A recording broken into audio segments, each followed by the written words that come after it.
1, 2, 3.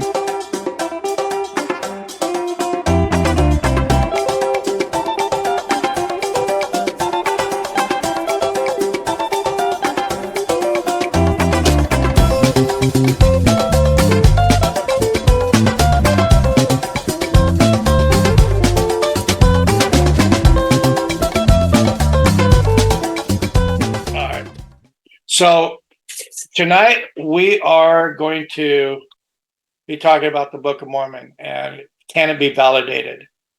And so, of course, I'm a Latter-day Saint. Ron West is a Latter-day Saint. I come from the perspective of trying to look at things in a way of how societies will accept and reject different things of God. Ron West is a very comes from more of a hands-on archaeological research that he's done and some other work. And Reverend Neely, who's my longtime friend, met him at Home Depot one day. I said, "Hey, what you doing?" Found out he was a pastor, and I went frequent his church for a long time. It's a great Bible study if you ever get a chance to get there.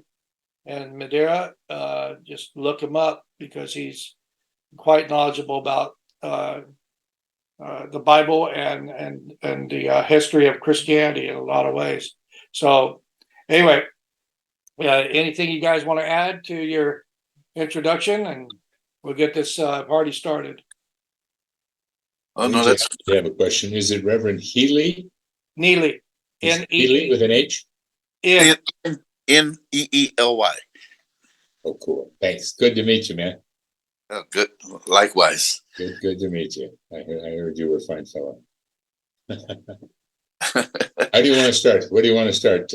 Well, I was going to get started with two perspectives here. The one is I was going to show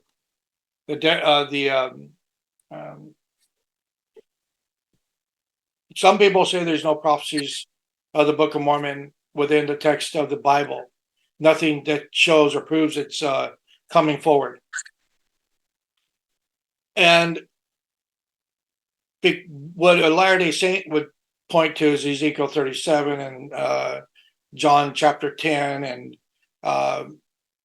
in Genesis 49 and different places like that where there's some vague references to things that were supposed to come forward.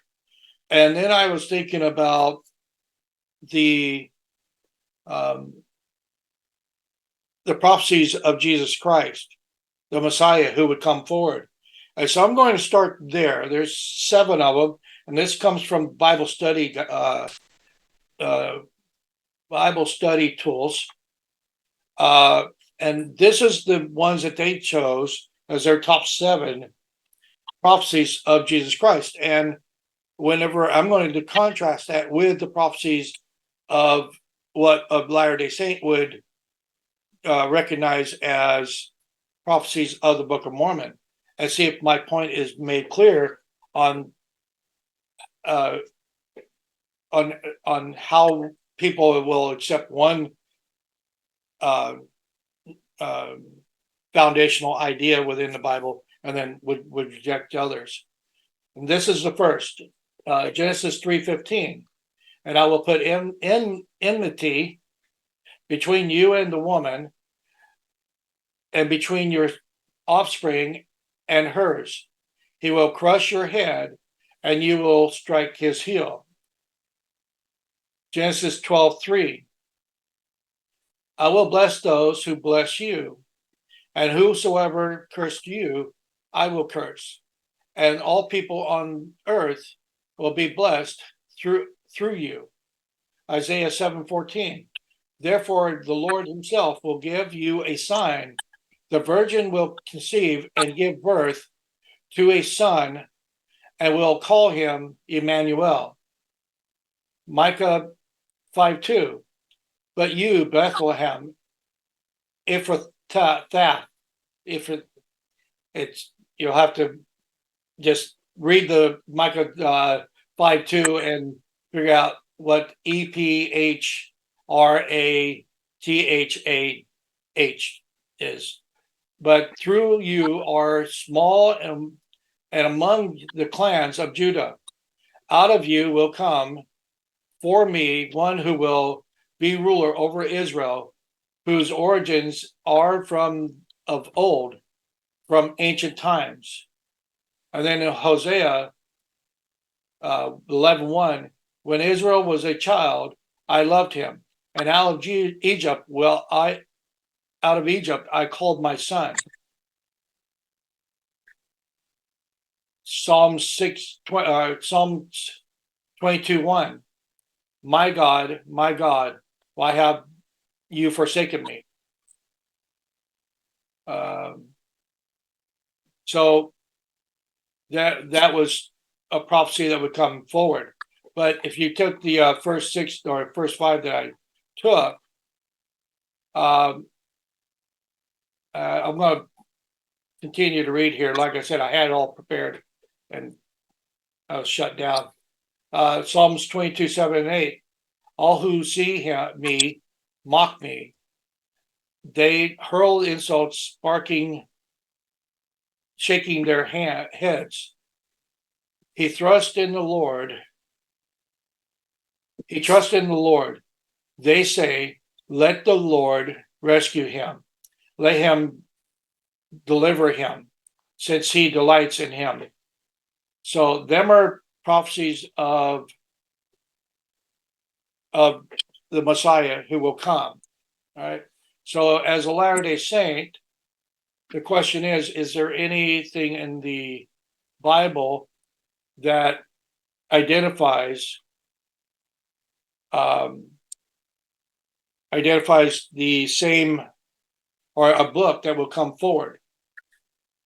And for us, the first thing I'm starting out with, and other sheep I have, which are not of this fold, them also I must bring, and they shall hear my voice, and there shall be one fold and one shepherd.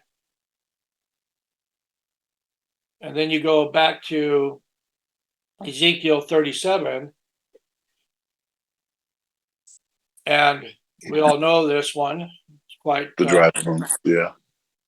The word of the Lord came again unto me, saying, moreover, thou son of man, take thee one stick and write upon it for Judah and for the children of Israel, his companions. Then take another stick and write upon it for Joseph, the stick of Ephraim, and for all of the house of Israel and his companions, and join them one to another into one stick, and they shall become one in thine hand. And of course, down in one of the explanations is the two nations would become one, and I will make them one nation in the land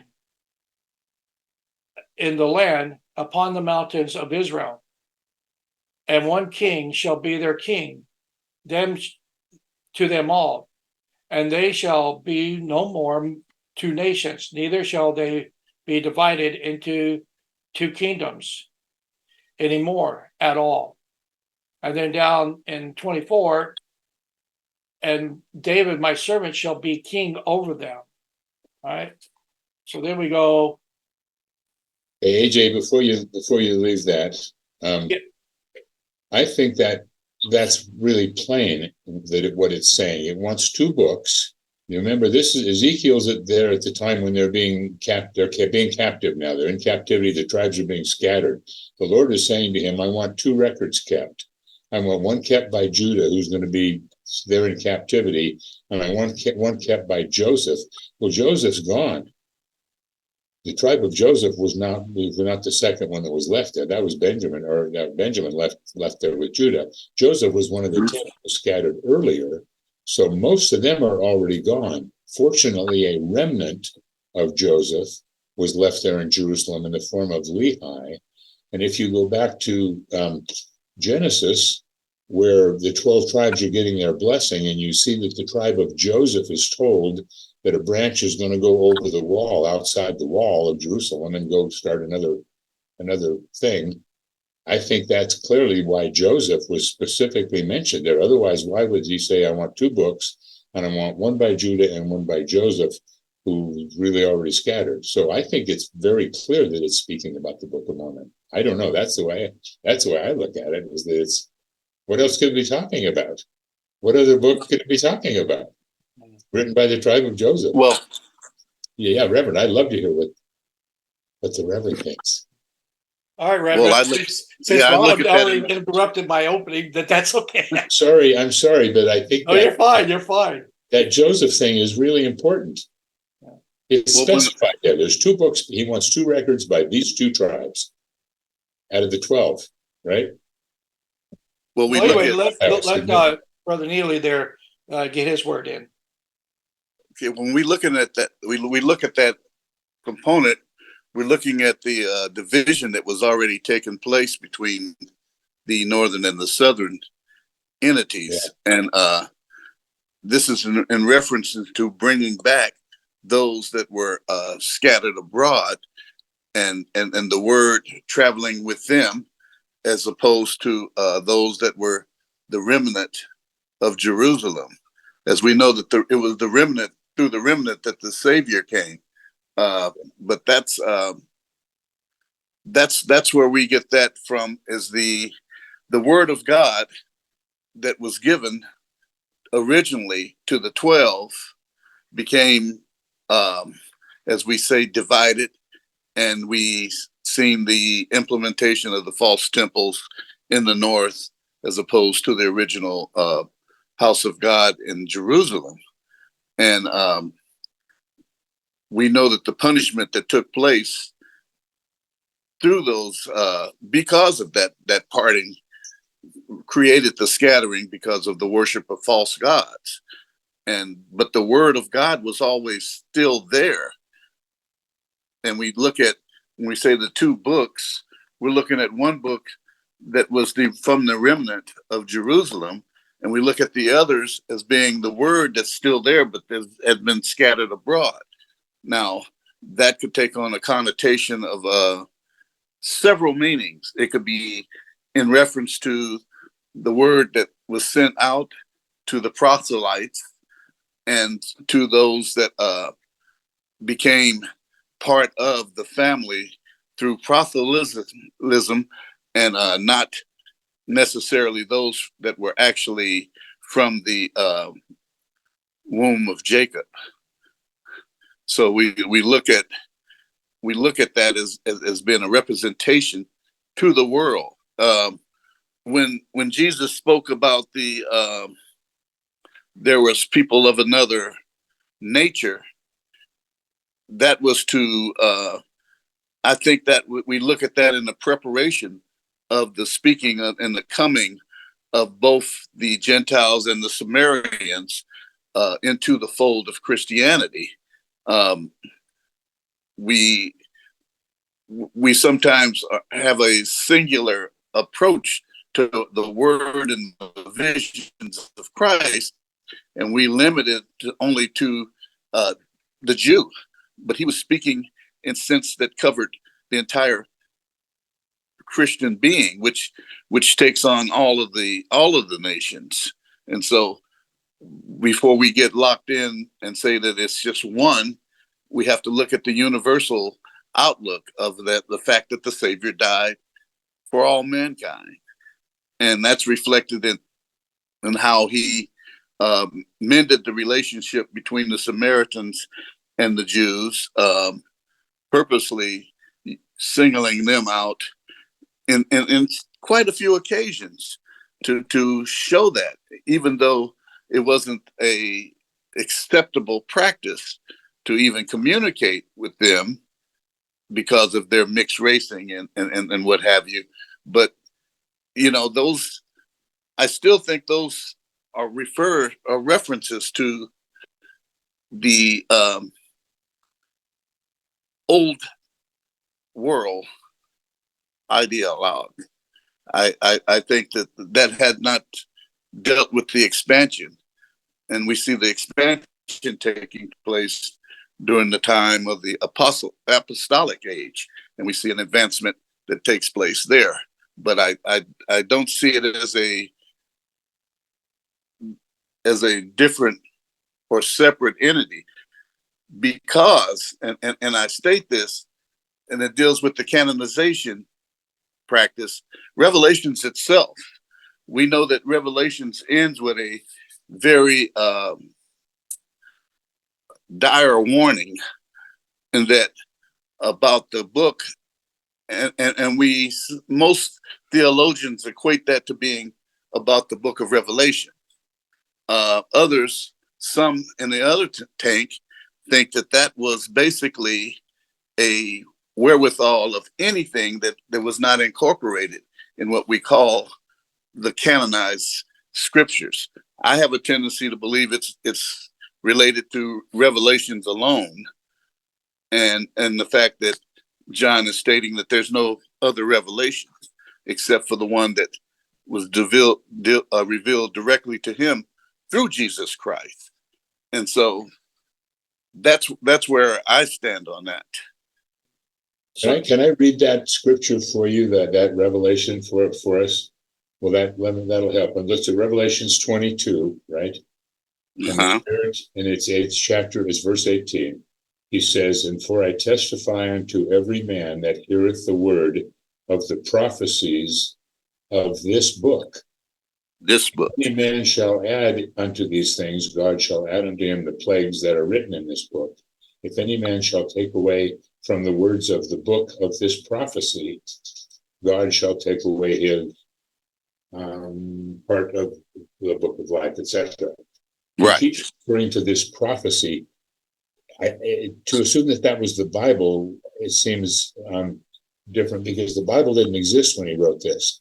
That's correct. I don't think he was referring to the Bible, because I think he's referring to this book of prophecy and saying, don't mess around with all my symbols and my odd characters and stuff. I think rightfully he was worried about people wanting to reinterpret, I think, but I don't think that to say the Bible, because the Bible there was no such thing as a Bible when he wrote that.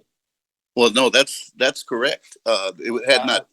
Well, I was just going to say, Reverend Neely, I think he agrees The with process that of canonization. Yeah. Yes. I believe he was talking Because about Revelations in his dialogue about it. Whenever it comes to those verses, it was about the revelations and not the compilation of the Bible itself. I think that's what he was saying there, Ron. Yeah, right. With my interpretation, that's what I'm saying, is the way I read it. Yeah, it's definitely his book. Definitely related to the revelations of John, and stating that there would be no new revelation. And we didn't look at that at the time during the first century and up to until the 3rd century. It was never looked at as being the concluding book of the Bible. It was the concluding book only because it was one of the last books canonized. Yeah. And there was a lot of controversy about the inclusion, because it's of an apostolic, not apostolic, excuse me. Yeah. I'm at a loss for words. My mind is wandering in different directions. But it's a book it was a letter that was written to. It was written in code, mind you, that it was written, and the purpose of Revelations was a warning to the 1st century Christians, and it dealt with all the particulars in that. And we talk about the Antichrist and the 666 and all of that stuff. Well, that was actually referring to Nero, and Nero was deemed as an Antichrist, a type of Antichrist, and the warning was twofold. It was to warn them in the 1st century, but also with a vision of times to come. So it was kind of like a twofold visionary book, John's intention of the letter was a warning to the Jews in Jerusalem of the coming of this animosity towards Christianity, and basically the fact that they were kind of caught in the middle of the Judeo-Roman issue. But that was John's thing. But the overall vision that was sent forth dealt with even end times, and so we take it into a consideration that it was not just a book as a warning, or excuse me, not just a letter, because it was a letter. It was not a book per se. It was a letter, and the letter was to the Jewish Christians, and it was a warning, and it was what to look out for with the coming of Nero and the likes of those emperors that took place. So that was and there's a lot of, believe me, there's a lot of think tanks on Revelation. There's preterist views, there's futuristic views, and there's how we say the Baptist view, and that can be in several natures. You know, there's not one solid think tank on that. You know, there's about five or six different think tanks on Revelations and what it imparted. That was one of the difficulties of getting it canonized in the first place, because that was, as we know, the majority of the Old Testament books were canonized by Christ himself. So I don't want to get into that, but that's, you know, when Christ gave the words, "It is written," which describe the old Torah and some of the other books of the prophets, such as Isaiah and things of that nature, that kind of canonized the context of the Old Testament. It was the New Testament that was where all the controversy lied. And it was with things like Revelations, but also with some of the absolutes that Paul wrote into the epistles that he delivered to the 7 churches. We have to take into those considerations, because Paul, even though he didn't directly write those as scripture, but it was divine instructions. And so we got a conglomerate of 66 different books and letters that makes up the Bible. And so there's a lot of open space there. But if we're dealing with manuscript evidence, and that's where the lock is in biblical interpretation, is the manuscript evidence. And we know that the Bible itself has 40 authors, roughly, and some of those are questionable. Yeah, I would disagree with that 40 because quite a bit more than that. the last time I read the Old Testament, which was a couple of years ago, just finished the New Testament pretty much. You can see that there's dialogue that is outside of the key figure in those books. The first 5 books of Moses, it seems like somebody's writing they're from a perspective outside of Moses. And I mean, you can clearly see that in Deuteronomy, and then you go to the Chronicles and and Kings, and you can see there's some variants of different ideas that are, or excuse me, different ways of looking at the situation in Kings versus Chronicles. I believe I got that right. I don't remember, but go ahead. Those historical books. Well, one thing that we have to take into consideration, that just because the books contain in their title the name, such as an Isaiah or someone of that nature does not make them the actual writers. The scribes, during those times, there was only a few skilled people that knew how to write in manuscripts. It was not a thing like we had, where we all learned how to read and write. That was not available, and it was not even practiced.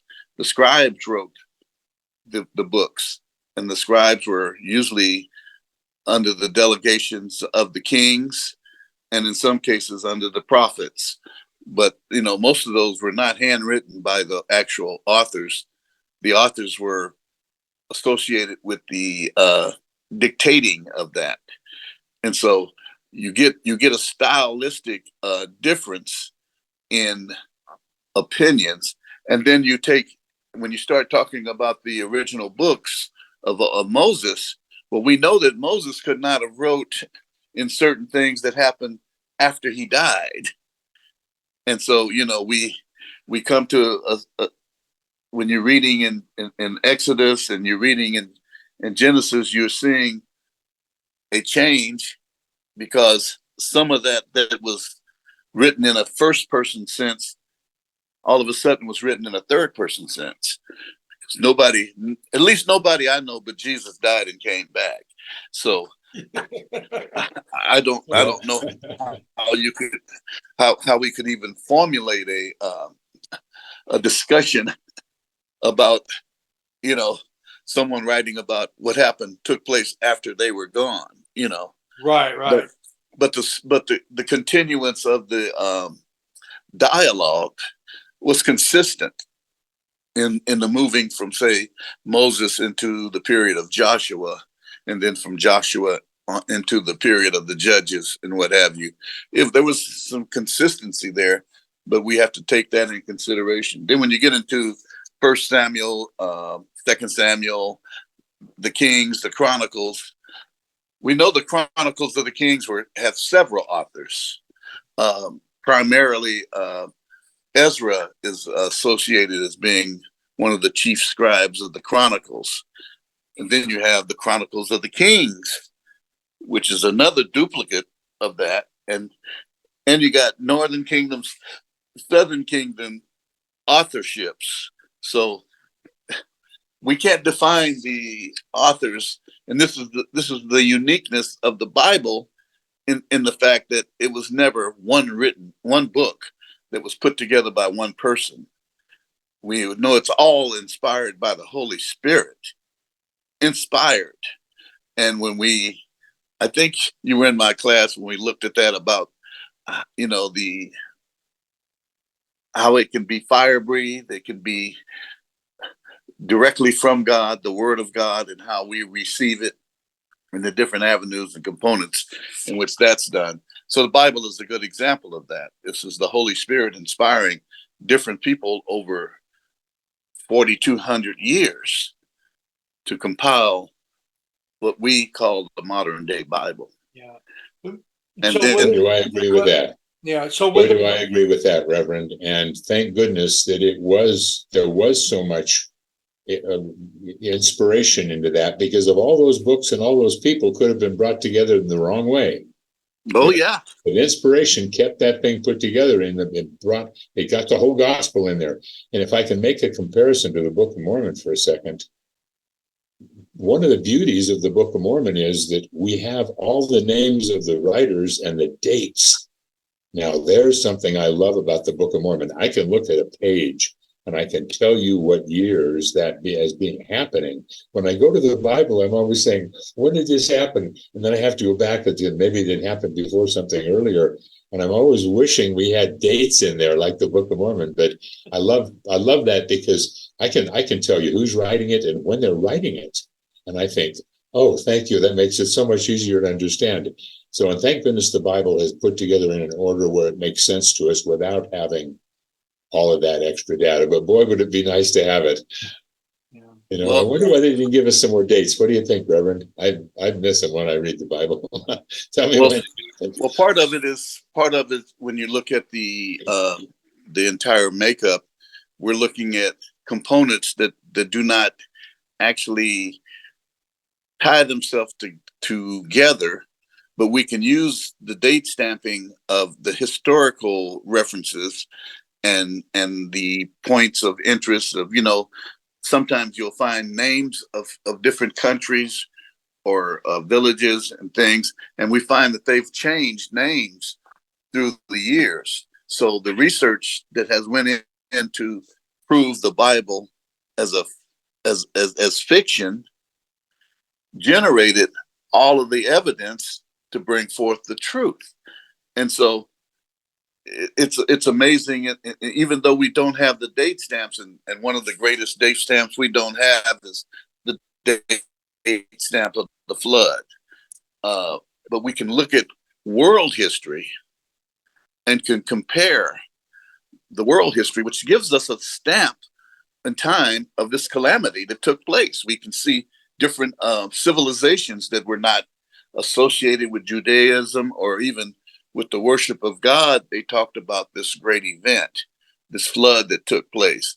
And so it removes that sense of that this was just a local issue, and it makes it a worldwide issue.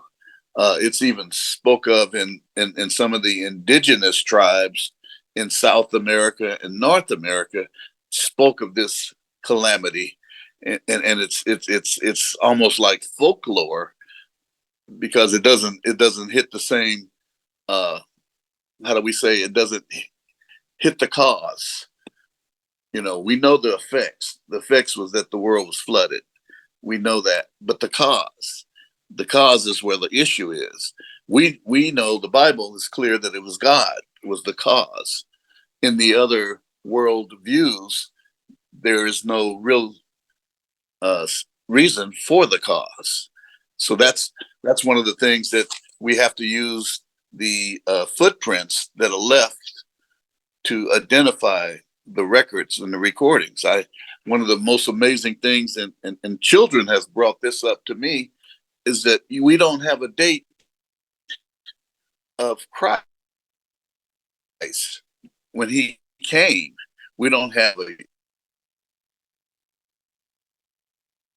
You're breaking up there, Rev. Then we have a year, time, and date. His death, and his death is Could you repeat? in the ages. I'm sorry, Rev. And so that's what's amazing. Yes. Neely, can you repeat the last 30 seconds of your comment if you can? Because you broke up a little bit. That was the comment. I said that we don't have the concept of the exact time when Christ was born, the month, the year. We can't date stamp that accurately as we can his death, which is the most important point in human history, the death of Christ, our salvation point. So we have that, and that's recorded, and it's related to the Passover. It's easy to associate that, and we got that time. But when they even started to try to use the birth of Christ as the divider between AD and BC, we found out that we're inaccurate somewhere between 2 to 6 years. It's inaccurate. So Christ was actually born in probably 2 AD or 4 BC, somewhere in there. Can I say something that one of the things that caught my ear is how you said that there was people that were trying to disprove the Bible, which their findings actually proved the Bible. Is that right? That's one of the things that they were trying to disprove. The major battle is the supernatural. The supernatural components that are of part of the Bible are the ones that gather the most dispute. But there are think tanks out there that say things like, well, David never existed, that was the office of the king or the title of the king, that David never existed. Then they find archaeological evidence. They find coins. They find scriptures or scripts that pertain to this individual, which makes him true. They said the same thing about Herod and his existence, and that he didn't exist. And so we find that if you find one fallacy in what's printed in the Bible, it makes the whole Bible false. Yeah, And if the whole Bible is, the reason I brought that up is, according to what a Latter-day Saint would say, the Book of Mormon has been scrutinized ever since it ever came into existence back in 1830. There's been a war on it from all sides, not only from the atheists but from Christian theologians or Christianity. But every time they keep on telling us different things, like there never was anybody writing on metal plates, or there's never been any archaeological findings that you can identify that was in the Book of Mormon that was not previously known. But and there's several things that as a Latter-day Saint that I would point to, especially these elephants here in California, and then the horse bones that are found, and the barley that was found, and then my good friend here is talking about the South American artifacts that he's finding that are proving more and more that they were not anachronistic in their description, but actual pieces that we're finding. And so what I'm saying is, under the same scrutiny that the Bible has taken on, because people would rather there not be a God, and this disproves that there is a God kind of idea, the Book of Mormon has taken on that same kind of challenge, and it seems to have, as a Latter-day Saint, has seemed to weather the storm in a big way, and even become mightier than the storm in a lot of ways. Well, I'm going to say this, and I'm not being critical. Well, you got to be something. But let me say it like this: the Bible itself has stood for 1,800 years as the Bible, and have withstood throughout those ages the attacks, 18 centuries of attacks. So when we get to no comparison, let's take into the consideration that not only was Christianity built in a situation where you had humbled people in a small community that were able to bring a word that's reached the entire world, but when you look at all of the facts, that there's not a lot of educated folks that even were involved in the putting together the scriptures of the Bible. You had Dr. Luke, you had Paul, you had Ezra, and you had a few others that we could classify as educated, but their portion does not transcend the entire portion of the Bible. When you have the entire scientific community that has been on a frontal attack for at least the last 1,200 years, when you look at the New Age, and then you look at the atheists, well, I'll go back. Let me back up.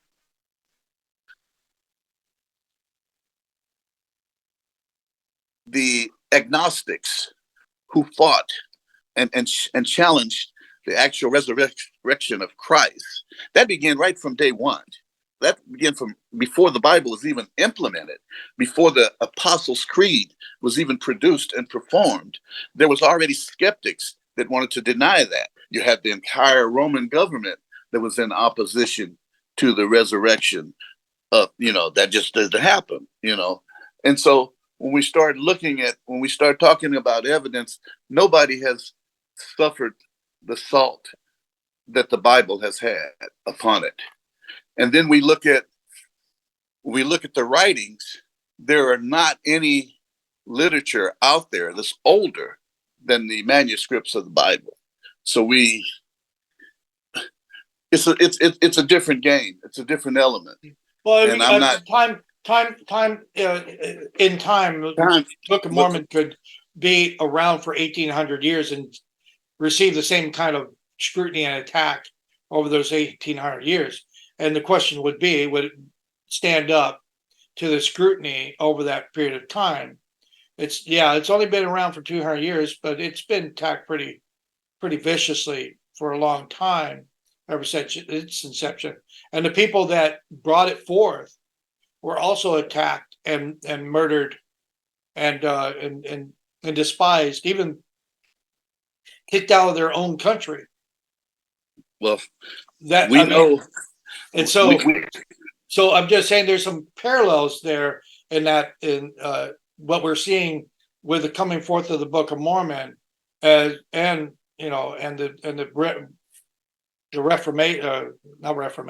restoration, as we would call it, as to when the Bible comes forward, or when the people start Christianity in the 2,000 years ago. So it's one of the things that I look at is for the 2,000-year period prior to the Book of Mormons, we had a revelation, and millions of people received Christ under that revelation. And so now we say we have a new revelation. Does that change salvation? No, well, that just includes more people. That just includes more people that were left out in the Bible. The Bible leaves out a whole bunch of people, like all of us over here in this part of the world. I love the Bible, but it doesn't do anything for us over here as far as accounting for us. I don't think the Bible has left anybody out. I would totally disagree with that. The Bible, in terms of explaining who our history, it doesn't tell us anything about the American, the saints over here. It doesn't say a word about them. I mean, in terms of giving their story, it mentions them. I believe. But the Bible doesn't. The Bible's the story of the old world. It takes place in the old world, right? But the Bible doesn't talk about China. The Bible doesn't talk about England. The Bible doesn't talk about Australia. It's not the locations, or the Bible is not the wherewithal of the entire history story, because the Bible is not about the entire history of the world. The Bible is about history, his story, and that's Jesus Christ's story. Yeah. That's the only thing that the Bible is concerned with. It doesn't have any racial overtones. It doesn't have any spiritualists or any of the phrase of that.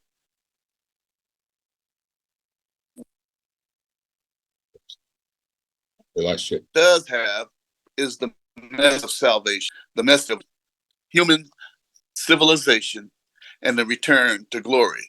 Because the same Jesus that died for those folks in Jerusalem is the same Jesus that died for us.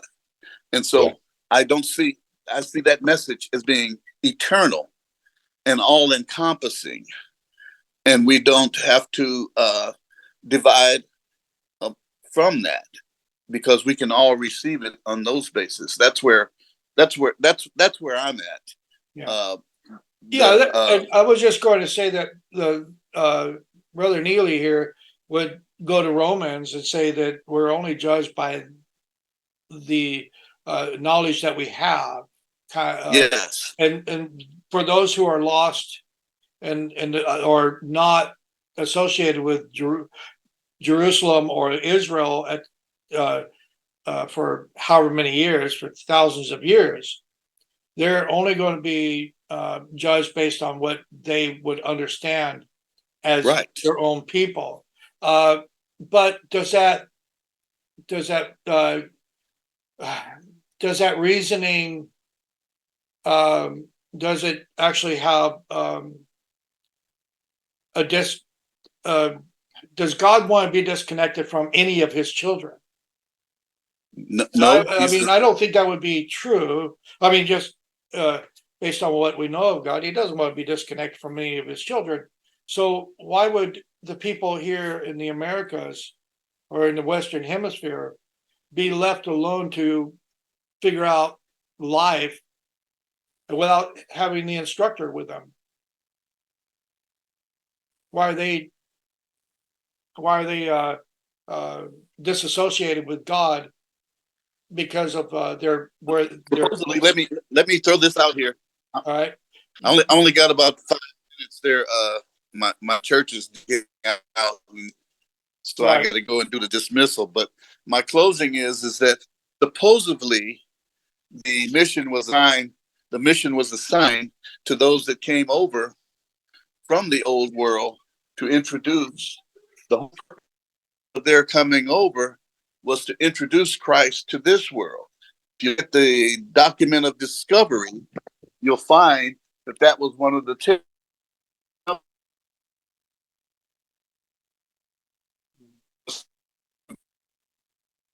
Christ. I got to end here, but No, give me I a call appreciate back. I appreciate And you coming I want to in. get back in. Yeah, good, We God appreciate bless it. you both. God bless you too. All right. good All talk right. to you. Bye-bye. Bye.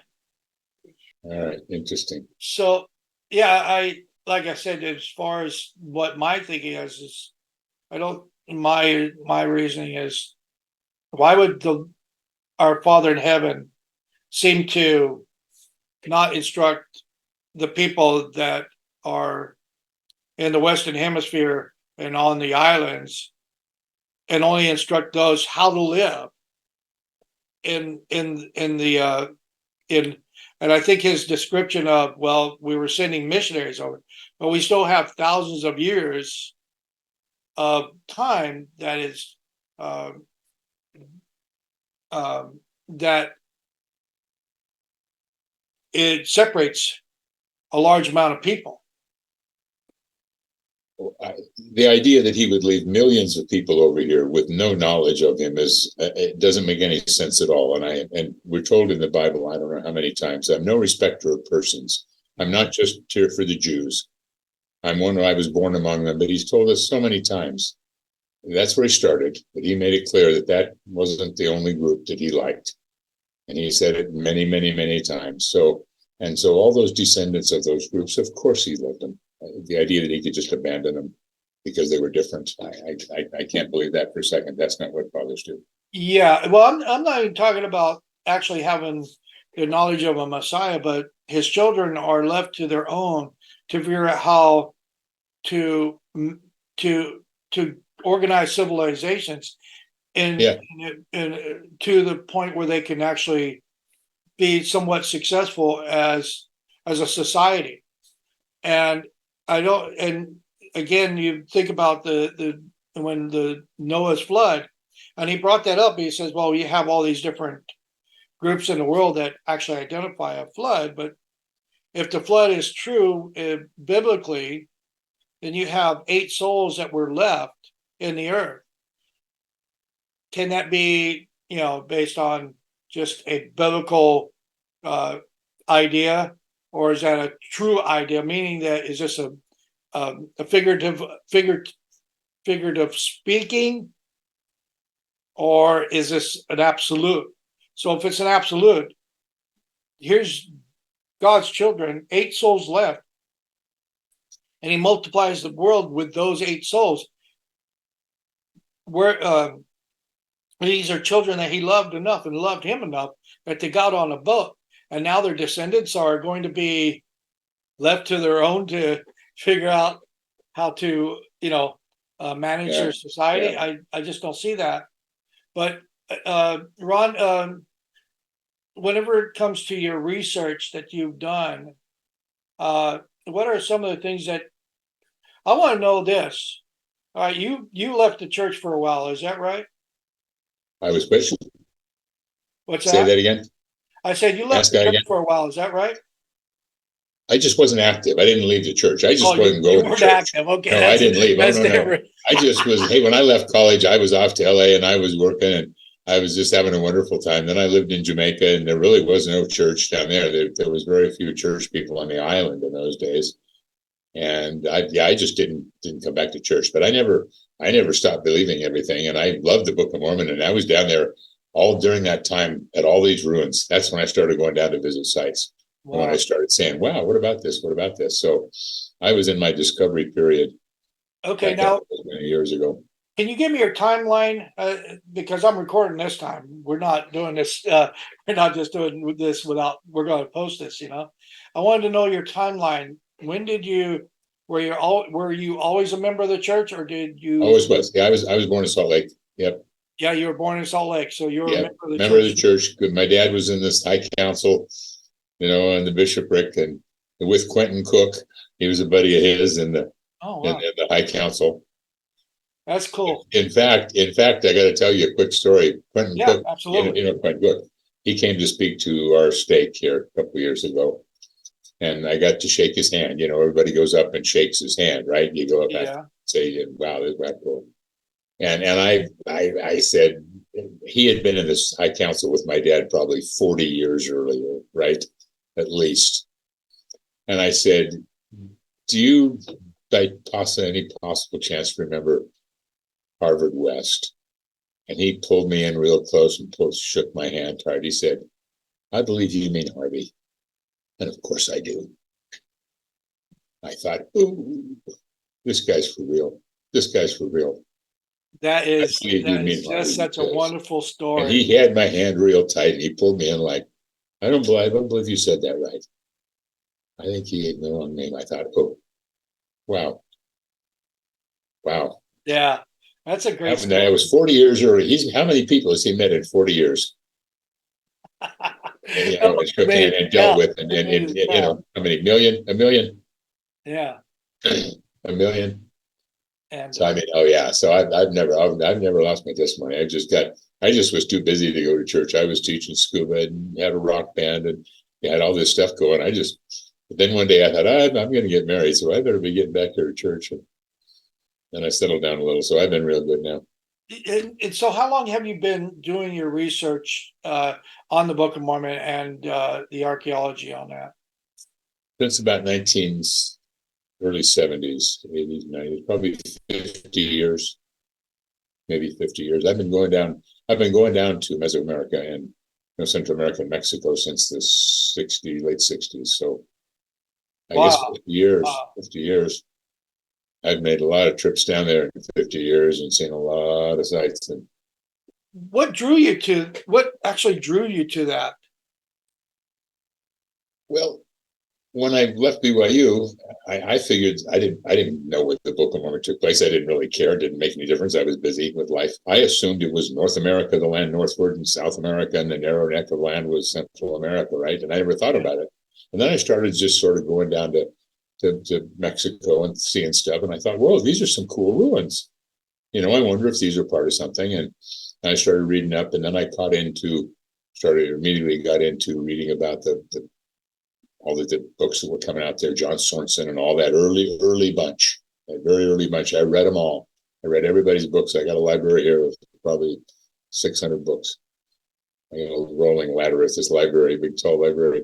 But I started reading about it. And the more I read, the more I thought the Book of Mormon could take place in Central America very nicely, the way it's described. So I started going down after a whole bunch of visits. I started saying, well, what part of this could that be? So anyway, over the years, I've just sort of said, I absolutely believe that what they described in the Book of Mormon is what I've seen as I've walked and been down there. So the more I see it, the more I think, sure, not only is the Book of Mormon obviously true based on what we are seeing now, the cities, the roads, all the things that were described that were so foolish, those years ago.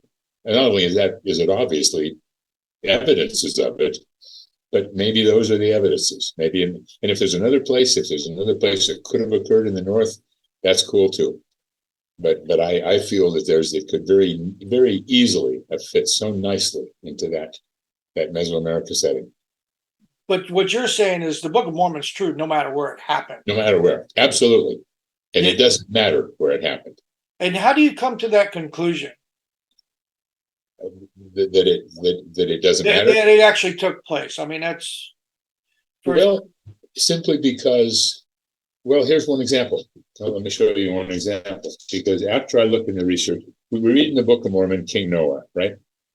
right. And we know that in the year 147 BC, King Noah was killed, right? He burned, and his son, King Limhi, took over and he was in captivity. And this is one example out of 1,000 that I just sort of supports my. And this is in Mosiah, is that right? Here's a picture. Can I show you? Let me show you something here. Can you see that? Yeah, I see a little bit. Yeah. Okay, yeah, that's better. This is part of a Mayan sculpture, and what it shows is a king who is now dead, who's being burned up, and he's an idol worshiper. There's an idol worshiper, and there's 3 dates. There's this date given in 3 calendars, the same exact date. It's in the Book of Mormon, literally November 8th, 147 BC. It's given in 3 languages. So it's dated, and it says the king on this date was burned up and his son Limhi took over, but he was in captivity. So, I mean, this is one example out of 1,000 that I can say, here's something that came from Mesoamerica. This is a Mayan thing. And if you put it up against the Book of Mormon, it's exactly the same year. It's exactly the same story. Okay, then you pull out another one and another one, and you say, there are so many of these. Yeah. Can I ask you a question on that? Can we find that online? Or is there something that's actually in that? Well, I'll tell you where I get museum? it. Where the pictures, and you probably could. Yes, it is Stele 10. Which stele is it here? Let me. I got it out of this book. Okay, this. Oh, okay. Dr. Allen, and he's done the research on it, and it comes from Stele 10, I believe at. Let me get the right Stele to it. I mean, this is one of many cases where the dates and the people and the things line up, and you say, "Well, wow, could that be a coincidence?" Well, maybe it is. Maybe it is. Maybe that occurred somewhere else, but there are just too many of them where somebody can say that isn't true. I mean, it couldn't have happened here. It could have happened here. Okay, King Noah. Let's get Noah. And it's just one I happen to have in front of me because I mean there's kind of a bookmark here. But once they start reading this Mayan script, all kinds of things have suddenly come to front, because all of a sudden we can read what that means, and we can read the date, the Mayan date, and say, oh, this was a very specific date that this happened. So what am I looking for? And what I'm going to do for my audience, I'm going to have I'm going to find these pictures that he's showing, because I want to make sure that we get a good view of what's going on. Or he'll send me some emails where he's screenshot or whatever he has to do to make sure we get a good description. And I'll make sure we put these on there as he's showing us and talking about it. So I appreciate it. But that way we get a full, clear picture of it. Is that okay, Ron? Will you email me those pictures? I can email you some stuff, and let me kind of figure out how to do that. Yeah. But there are so many things that line up, and the cities are in the right place. As you go from one city to the next, if the Book of Mormon says it was 2 days march, it's about the 12 miles, and it's in the right place. So everything I haven't seen anything down there that conflicted, and everything I've seen was in line. And I thought, okay, this is very logical. And then I just read today about another place they discovered. I was down there a couple of weeks ago. I told you to go see where I think this Ramyampton Tower. And I took the expert that wrote this book to go see the tower with me. And I just found an article about another Mayan site they found very close to this. right nearby, and it also had some kind of a circular thing. So very unusual in Maya. They didn't have circular towers except this one. And the archaeologist said, we don't know what it is. And Alma said the same thing. We have no idea. There's this big tower here. And I thought, maybe this is one of these things where it's in the right place at the right time. And if so, maybe it is that, you know? What's, And I love that. I love the discovery part of it. well, there's obviously something that's driving this passion of yours. Is there something about the Book of Mormon that connects to you in a higher level than just that compels you to continue on your journey to look through all these artifacts and things like that? Well, when I do firesides and stuff, being down there and being around this lets me be able to say to people, this is real, guys.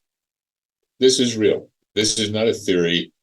The Book of Mormon is real because I've seen places where it could possibly have taken place. I've stood where things could have happened.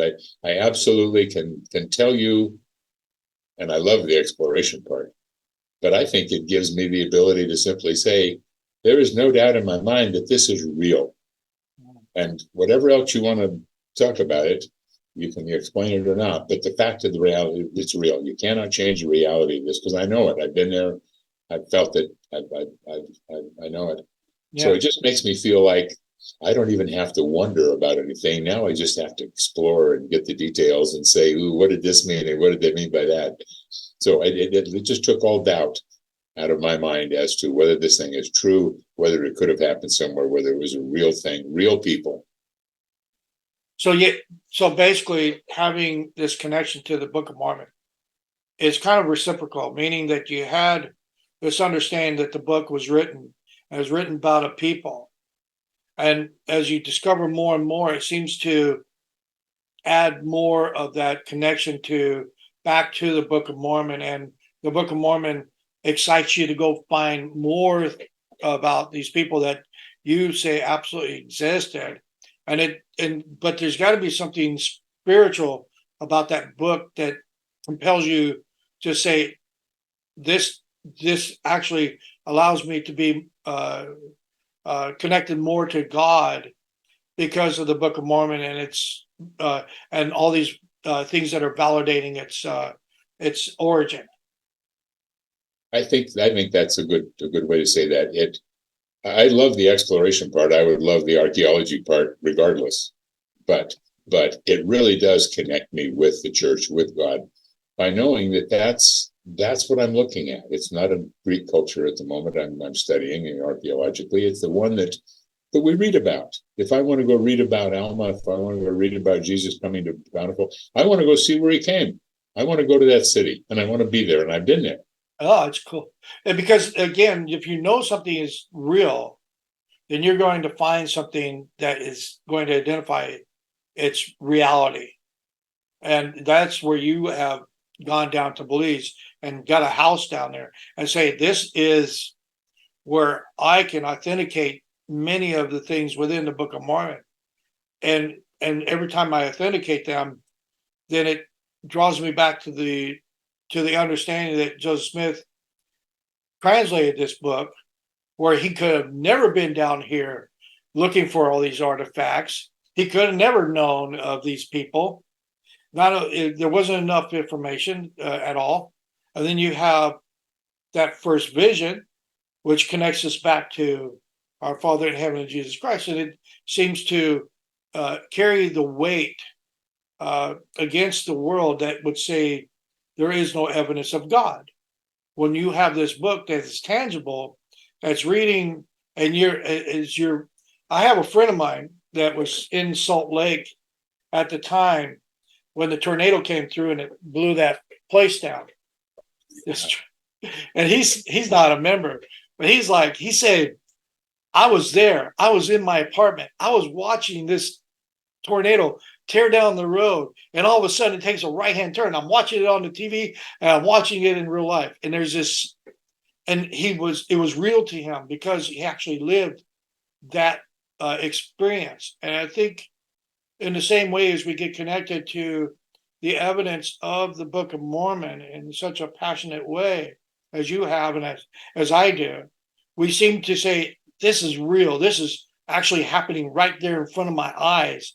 I'm reading this book and I'm seeing these different artifacts and all these evidences of this book, and it's and the realness of these people, and now connecting back to the fact that this comes from this 20, how old's Joseph Smith at the time? 23, 24 years old. Yeah, not very old. Yeah, he doesn't have enough experience to write about guerrilla warfare. He doesn't have enough experience to write about complex complexities within war. If you look at the writings in Mormon, there's an attachment to this man Mormon, to the atrocities that are going on in war. Do you see that same thing there? Is you see? Did you ever read it that way? That I discovered that years ago, but there was this connection between the writer of this book and where he's set into the war, and he's writing about this atrocities that are going on, and you can see through his eyes that he's talking in real time. Yes, you get the very, very, very strong feeling that those guys really were there and they were really reporting what happened. And as I mentioned to your friend, the pastor, I think it's wonderful that we can see the time frame and know where this is happening. That really is helpful, and it lends some authenticity to it. You can go check it. You can go check it, like at this thing I'm talking about with King Noah. You can go dig up a Maya carving, and it better have the same date on it, right? That we had. If that's the same story, it has to have the same date. That's a crazy story. It really is. I mean, having the Mayan artifact that actually demonstrates a story within the Book of Mormon, and you're like, wow. And there are lots of them. There are several of them. Yeah, I'm sure there. And the more they dig up, the more they dig, they're thinking, oh my goodness. And one example is Captain Moroni and his fortified cities, right? He's makes a big deal out of it. He describes them in detail, right? When I started studying the Book of Mormon archaeology years ago, archaeologists said the Mayas were totally passive. They had no war, period. That was in every book for years. Right. And I kept thinking, that's not what Joseph Smith said. So anyway. But you trusted Joseph Smith's words over the scholars, is that right? Sure. Yes. Yeah. But just a few years ago, maybe 15 years ago or less, they suddenly started realizing that these big trenches alongside these cities weren't moats to fill with water, because there's no water in the Yucatan to fill those moats. They wouldn't stay in them anyway. They were dug there to be just exactly what Captain Moroni said. When I was in a city here 2 weeks ago called Bacan, where you could stand on that causeway and look down at those carved out moats and the entrance to that city, and you described word for word what Captain Moroni just said. And I was standing on that causeway with the guy that wrote this book and saying, this is exactly what he described, right? And it's exactly what he described. And it's only been a few years that the archaeologist said, whoa, this was a defensive wall. My goodness. Wow. And so they say, gee, you should have read the book, guys. You should have read the book. And you were saying earlier, you were making a good point. Sometimes these guys stay away from studying some of this stuff because of the religious connotation. A smart archaeologist would go read that book word for word and start looking for the clues and say, okay, over here, there's got to be something we need to find. And it's this there, it's this old, comes from this time period. Yeah. And so the answers now they're being hard. Say that again. So, a smart archaeologist would go get the answers that are in the Book of Mormon and go get the dates and the locations and go dig them up and say, we know what happened in this area about this time, so let's go find it, rather than go through the jungle till you find something. So how much do you rely on Latter-day Saint scholars and archaeologists more than you rely on those who are outside of the church and still find the same artifacts or the same type? Read all of it. I read all of it, and I particularly love 3 or 4 really good Central American archaeologists who are the best in the business. I read everything they put out. They're non-LDS, but they support stuff. Some of the stuff they come up with is just exactly what we told them was going to be there.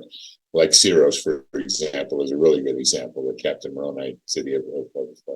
And do you have those names that are available that you can send us some information on so I can add it to the comments? On No, you don't have to do it now, but whenever you get a chance. Yeah, and I'd love to even get you a copy of this book. I mean, there's so much in here that there's hundreds of examples of things that now today make sense as archaeologists and researchers from the church and outside the church are digging up and interpreting. They're now able to read something or date something or connect something, that they weren't able to. So that's what this is all about, is being able to say, did that make sense a few years ago? No. Does it make sense now? Yeah. They found out it's older than they thought. Yeah, if you think about the historical finds in the Bible that are recent, including the gate, in which they say that David defeated Goliath and other things like that, it took them 1,800 years, or 2,000 years or more to find these things. To find them. And so, and they're expecting the same kind of tangible evidence for a book that's only been around for 200 years or less than 200 years. And that seems to be an unfair comparison, especially since only 1% or less than 1% of the areas where we're talking about has ever been actually explored archaeologically, because there's so much underneath the earth, including the what you would say the LiDAR equipment that they're using to discover huge cities that have been buried under and cities that actually were submerged by waters that were at the time of Christ's death, that those 3 days of destruction, or actually 3 hours of destruction, completely wiped everything out, sunk cities into the ground. I mean, if the Book of Mormon is describing that there are cities that are beneath the waters because of destruction, and you go down to South America, there's a place down there under the waters where they had called it Jerusalem, and it's underwater. You know what I mean? And you're like, how can Joseph Smith guess that one? You know what I mean? Yep. I love that. And the more they dive, the more they dig, the more they find, and they think, wow, it really is one under here. I taught scuba for 20 years, so I am dying to get down to one of those cities you're talking about, because I would love to go diving on one of those cities. Oh, wow. Yeah, because again, for me, the reason that the Book of Mormon is so important in our modern day, and it's written for our time.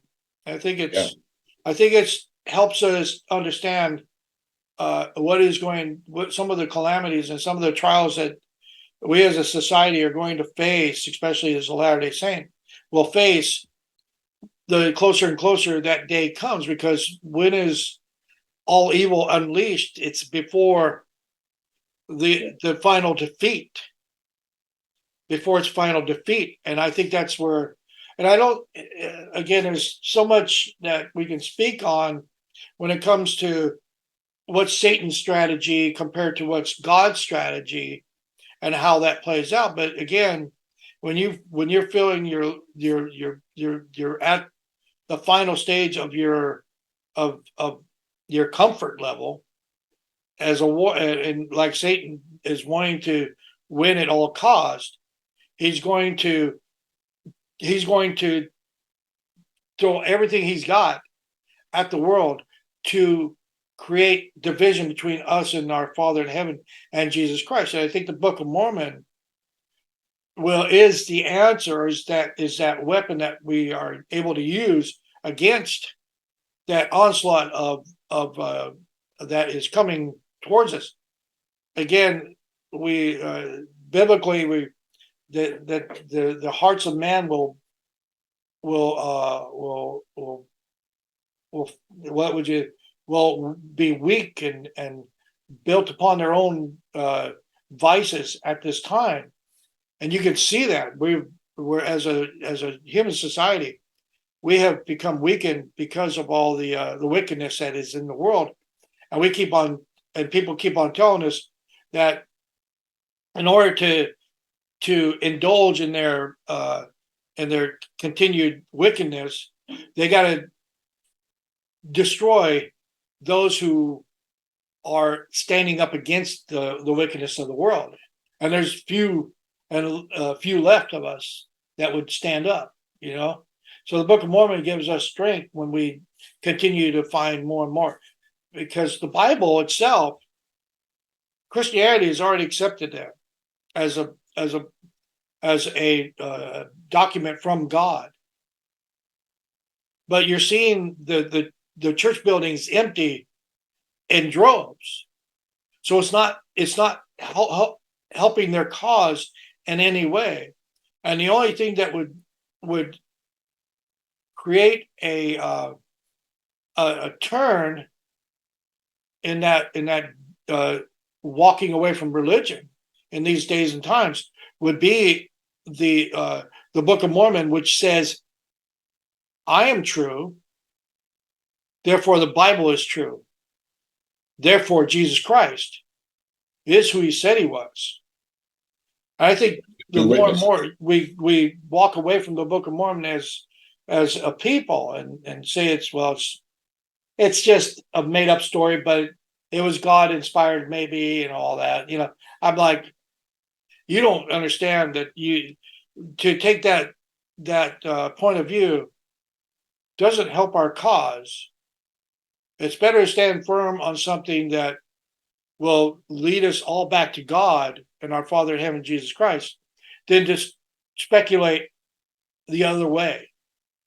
Go ahead, please. I agree with all of that, and I think the Book of Mormon had to talk about him coming to other people. The idea that there was just one group of people in the whole world and nobody else was going to get anything from him, it doesn't make any sense to me at all. Maybe because I'm not from there. Maybe if I was in Jerusalem, I'd think, fine, you know, he didn't care the rest of you people. But we're over here, and I think there were very important people. We know there were because we were given the Book of Mormon. Of course, he came to visit them, and that was the high point of the book. He came and he brought him the gospel, and from that moment on, the legend of Quetzalcoatl has lived in Mesoamerica and Mexico, and the great white God that came and brought them peace and the law is believed all over Mexico, and yet they won't turn around and understand who it is. There's another book I wanted to ask you. Did you ever read a book by Glenn Kimball? Glenn Kimball. He was not a member of the church, but he did research on where you could find Jesus Christ in all the world, and his presence was there. You get a chance. It's Glenn Kimball. He's been passed for a while, but I was listening to an interview he did. Kimball, Kimball? Yeah, something like that. Once you hit Google, it'll help you out. He's an author. And what's his first name? Glenn, Glenn. Kimball, got it. I'll look him up. Yeah, he made several discoveries, and like I say, he's not even a man of the faith. He's just an archaeologist, and he went to places like Tiwanaku and places like that. And one of the places he went was a place that was like 1,500-foot elevation. And not only and this is in the book, you can read it. I haven't read the book yet. I hate reading, but I listen to a lot of people. But he said that at 1,500 feet above sea level, he found a people that were farming successfully at that area and doing brain surgery. And these were indigenous, very, humble people by all standards. And the question through his translator was asked, and how do you know these things? And they said, the great white God came to our ancestors and taught us these things. You know, so there's and there's so much of outside sources of archaeological evidence of Jesus Christ and his presence in the Americas. All you have to do is just go dig for it a little bit. But again, it's like, why would you dig for something that you don't want to be real? Yeah. That's the problem. Yeah. Yeah. If you don't want it to be real, then you'll do everything you can to avoid. But not dig. And I guess that's why I keep digging. I love the fact that it's real. And the more you dig, the more real it is. And you think, wow, this really is cool, man. Yeah. I think it's good that we can understand the scriptures rather than just a bunch of some stuff we're supposed to memorize and believe. Memorize this stuff and believe it. Yeah. That's fine. Show me. I want to know. And I'd love to go to the old world and see where Jesus was born and all that stuff. And they're going to argue over exactly where he's born. They're going to have after 1800 years, they're going to never even figure that out. Yeah, exactly. Right. Exactly. But it doesn't matter. We've been expected to believe the Bible for 1800 years, even though science hasn't proved exactly what spot he was born or anything. It doesn't matter. Yeah. It's true. It happened somewhere over there. Exactly. And see, a lot of people take on the Bible because it's already it's cultural. Yeah. And because of that, and again, it's not just cultural. I don't want to say it's just cultural. Again, some people are moved from their ways of sin back to God in a serious way, and when you have that connection to a life-changing experience with something that you've gained trust in, then it's very easy to fall head over heels for it. But when you're taught that this is the only word of God and there is no other writings of God out there, and if you go outside of that, then you become a heretic. And then you fall into out of grace with God, and now you're going to hell. And a lot of people don't understand the history of the Bible and how it attached itself to the governing bodies at the time, especially Constantine. And he's orchestrating this Council of Nicaea. And he's demanding certain things to be a part of the Nicene Creed. And they have to figure out how to put the Trinity and everything else he wants into that creed through using biblical text. And so then what happens with that book that comes forward as the Bible, they use it as a governing governance of the people. Again, what they do with that Bible, in modern times, we've been tasked to, if you've been in court and you've been a witness, and I don't know if it's happening still today, but I know it happened in the up to the 90s at least, where you put your hand on the Bible and you swear to tell the truth by the authority which is laid upon the judge through that Bible. Again, It goes back to how they brought forth the king and coronations. They've used the Bible to say this man who is doing the coronation, which was a cardinal or a bishop at the time, he gained his authority because he held the book. Yeah, sure. And that book becomes the authority that governs the government, but the government is using it as a way to also gain power from it, so that they can go out and destroy other civilizations that would contend against them. And so there's always this gravity towards power by being able to be the interpreter of truth, where the Book of Mormon says, no, I am speaking the same language, but the authority that is vested into me is not because man put its authority in me, but God, through a prophet, has brought me forth, and I have no power except for the convincing of the validity of that God that has been witnessed to in this and testified to in this book. Absolutely. And I think that's the beauty of having two books. Yeah. And like I said, I think two witnesses. He talks about two witnesses. He wants two witnesses. He got his witnesses. Yeah. That's what he wanted. He got it. So I love it. Well, it's interesting to get the opinion of the Reverend here on some of those things. Absolutely. It's too bad that he couldn't stick around for a little bit longer, but yeah, that's too bad. That's too bad. In fact, I got to go see what my wife's doing. She's all right. But I will send you some of this stuff. Some of these, yeah. I mean, some of this stuff, like even the chiasmus, I really wanted to show him some of the chiasmus stuff. Yeah.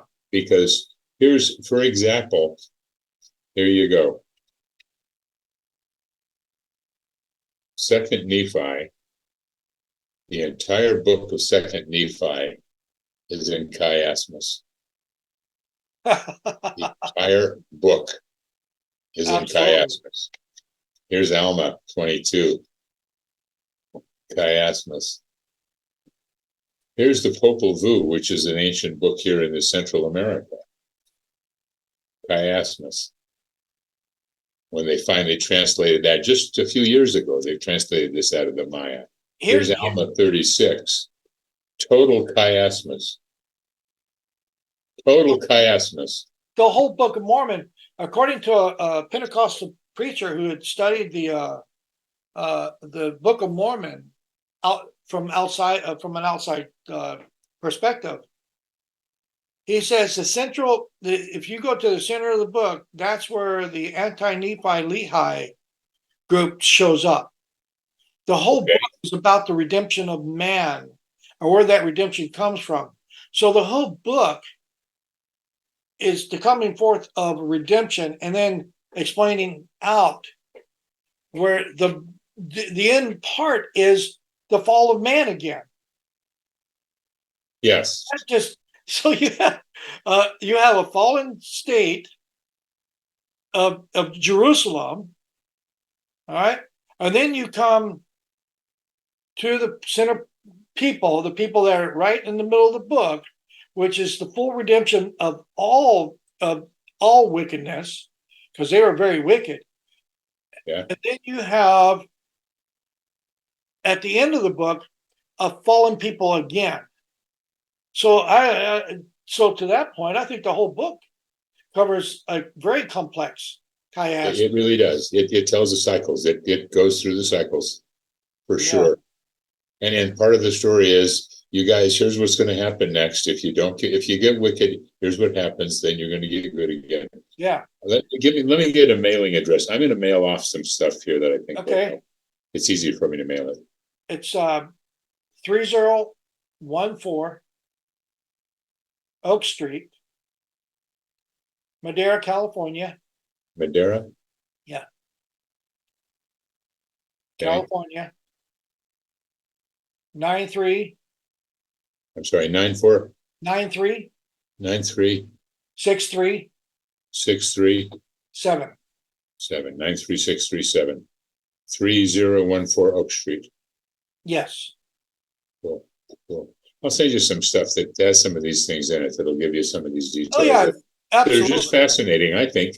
And I love looking at that and saying, what does that mean? And now that I'm looking at Mayan things, I'm trying to learn how to interpret what they mean and see a symbol and say, wait a minute, there's a symbol we saw over here again.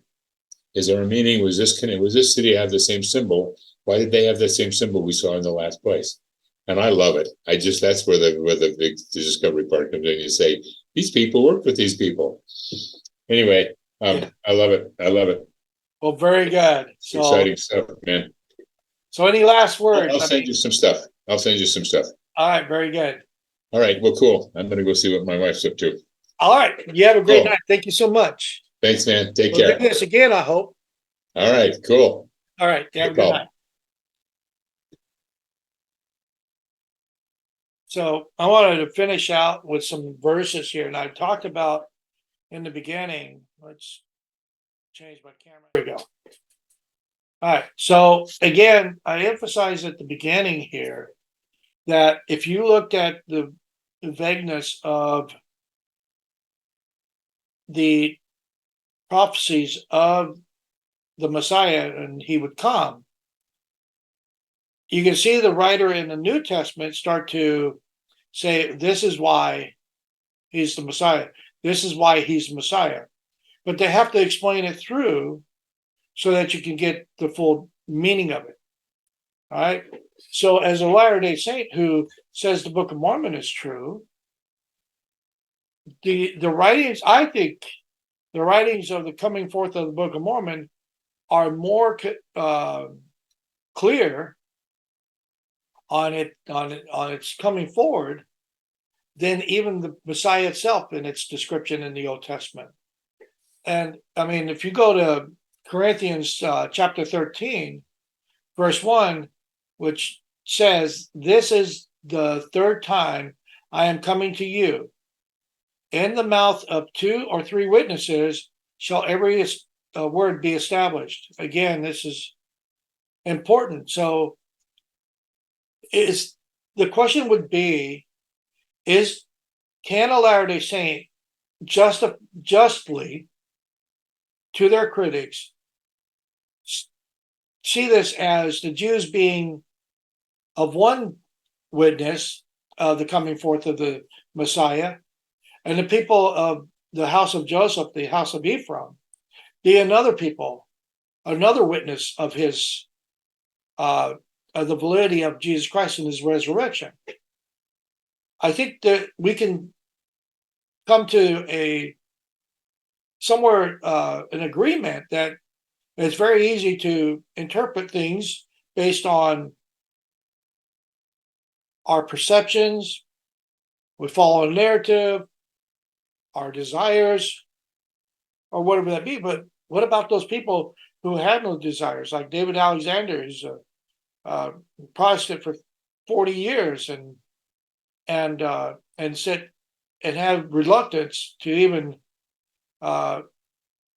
think about reading the Book of Mormon and even asking the question if it was true or not, because he had been told all of his life that we are the Church of Jesus Christ of Latter-day Saints, and the Book of Mormon is from Satan. So, and then you have people, and then he comes to find out that it's true. And there's other people the same that fit that same path to come to know the book is true. And why do they come to know that's true? Because the words in its pages are powerful. When you sincerely read something and want to know of its validity, it's like if you were a juror or a judge, but a juror, because you probably have more of a chance to become a juror than a judge. When you are sitting there as a juror, are you truly trying to discover truth without any premeditated ideas on what your first instinct would be? Or are you truly trying to find the truth within that, within everything that's going to be exposed to you? So if you take that mentality and you look in your captive audience, okay, you actually have to be there, and then there's going to be a transcript that's going to be provided for you after everything is said and done, and you're going to have to read through this transcript sometimes to actually deliberate on on what your position is and whether or not you can state fact based on your conviction of what has been presented to you as evidence. You're a captive audience. With the Book of Mormon, you don't have to be a captive audience. You can just push it off to the side and have no obligation to reading the pages, what's in the pages of that book. And why would you do that? Why would you set yourself up as being, if the book is that evil and there's no way that you should feel that you would be convinced by what's written on its pages, but yet you're so afraid to read that book that you won't even open its pages. Most time people just throw them in the trash or burn them. Are you so afraid of Satan and his convincing power? Do you not have enough faith in God that he could help you overcome the temptations of Satan if they were written in the Book of Mormon? Are you that afraid of this book and its convincing ways? Because if you're a God-fearing man or woman, then what are you afraid of? Are you afraid of God and his inability to be with you through the shadows of death? I can remember the Psalms, 23rd Psalms. Though I walk through the valley of the shadow of the death, I fear no evil, for the Lord is with me. All right, paraphrasing. How much fear do you have against a book that either is true or it's not true? All right. If it's not true, you will find you'll be thought of as a whole lot better person and more genuine. And more genuine in your excuse me, and more genuine in your criticism of it if you actually read it. But if you're not reading it and you're criticizing it, then you're not genuine about your position on the Book of Mormon. That's the plain and simple of it. So again, I want to remind you of the verses that I read in the beginning of Jesus Christ and the Messiah who would come, and the prophecies that proclaimed that in the Old Testament. And then I started to read, and then I got interrupted, but that's okay. Read some of the prophecies that validated the Book of Mormon, and I have more. And again, I started out with Corinthians 13, which says, 2 Corinthians 13, verse 1, this is the third time I am coming to you. In the mouth of 2 or 3 witnesses shall every word be established. All right. So again, the Jews are one mouth, and the house of Joseph, the house of Ephraim, is the other mouth. And then you have Ezekiel 37, again, the 2 sticks. You can read Ezekiel 37, but I say that when it comes down to David, who is going to be the shepherd and the king over these people, then when is Ephraim and Judah, or the house of Joseph and the house of David, or the house of Judah, actually became one nation yet?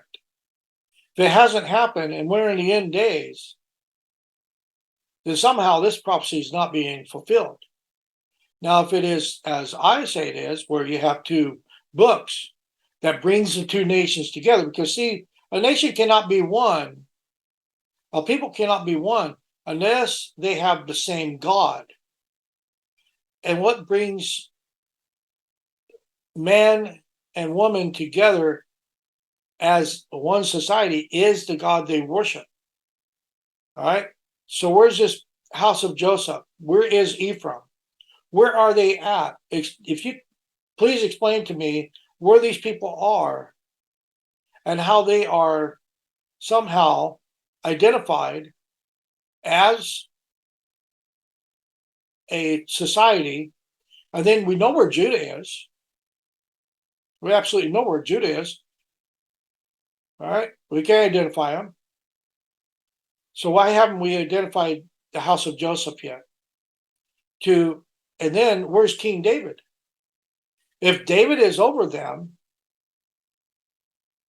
because they came back as a nation being one, where is he at?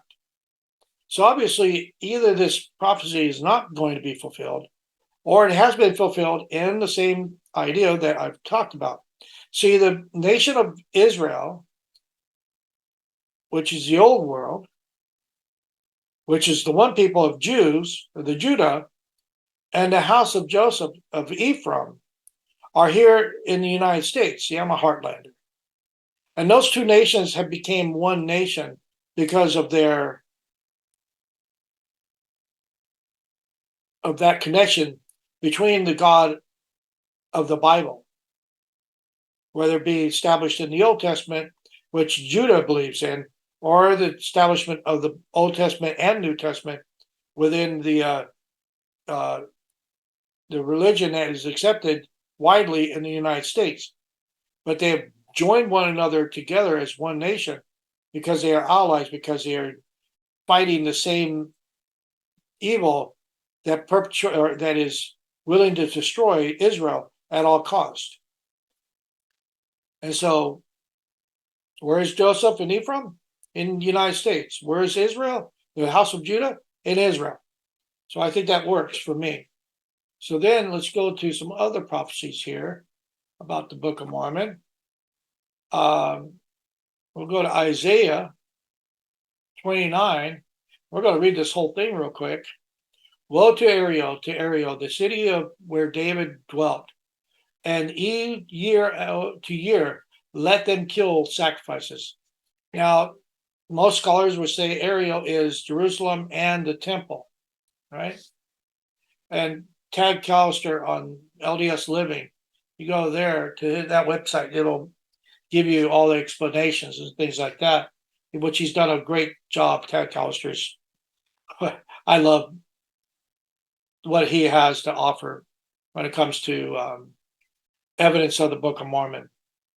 And I will, yet I will distress Ariel, and there shall be heaviness and sorrow, and it shall be unto me as Ariel. So that seems to tie that. Think about the Messiah. He's speaking of that. I never discovered this, but that's kind of interesting. Yet I will distress Ariel, and there shall be heaviness and sorrow, and it shall be unto me as Ariel. So what you're doing unto Israel or unto Jerusalem, it'll also be done unto me, where I will be destroyed. God is speaking in that way. So something I think could lend itself to understanding how Israel or the house of Israel or the Jerusalem and Jesus Christ seem to parallel each other in a lot of ways, not because of the wickedness, but because of what is going to happen to them. And I will camp against them, thee, round about, and will lay siege against thee with a mount, and I will raise forts against thee. So he's going to bring up other nations against them. God is doing this. And why is he doing this? Because when you kill your God, he might get mad at you. And thou shalt be brought down and shalt speak out of the ground, and thy speech shall be low out of the dust, and thy voice shall be as of one that hath a familiar spirit out of the ground, and thy speech shall whisper out of the dust. Now we're talking about the house of the land of Jerusalem. And this, again, you could say this is a vague reference to maybe how Joseph Smith brought forth the Book of Mormon. It came from the dust of the ground. But this is, but it's vague. But it's no more vague than what you have with the prophecies of Jesus Christ and his coming forth. All right. Moreover, the multitude of thy strangers shall be like small dust, and the multitude of the terrible ones shall be as chaff that passeth away. Yea, it shall be as instant, at an instant, suddenly. Let me get down. There was somewhere I was.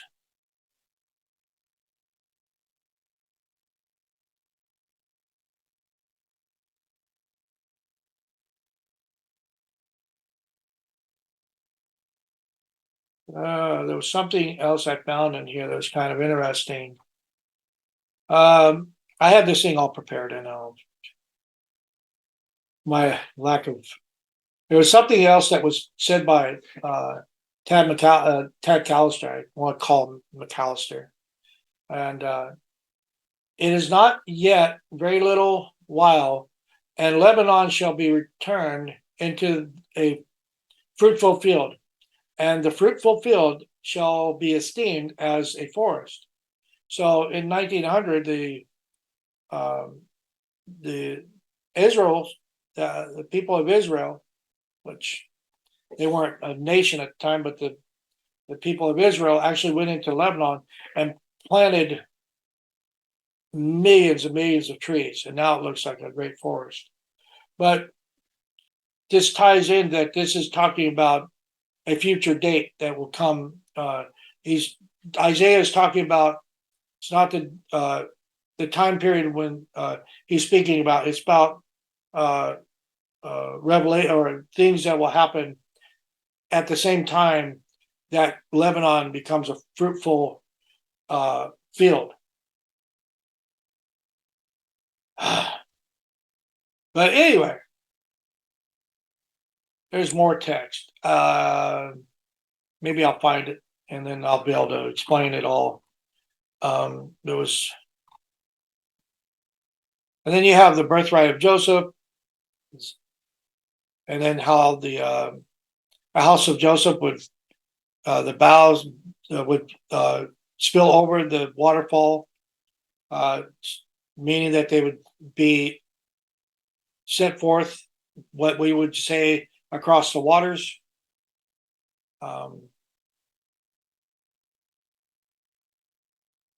But the bottom line is we can find as much information as we can about prophecies and archaeology and all these things. But in the end, it's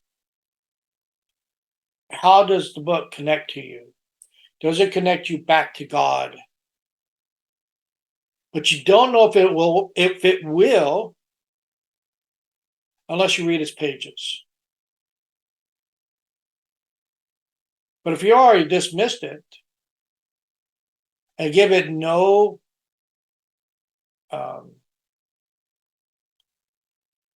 chance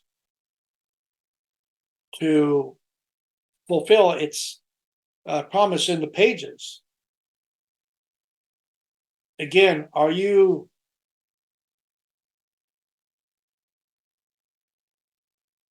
a credible witness against it? If you don't read it, you're not a credible witness. Now, those who have left the church and say that they've read the Book of Mormon and they've no longer believe its truth claims, many of them went atheist, but some of them chose just to follow a different religion. All right, and that's okay. But even though that they're more vicious against the church because of their connection to the church at one time.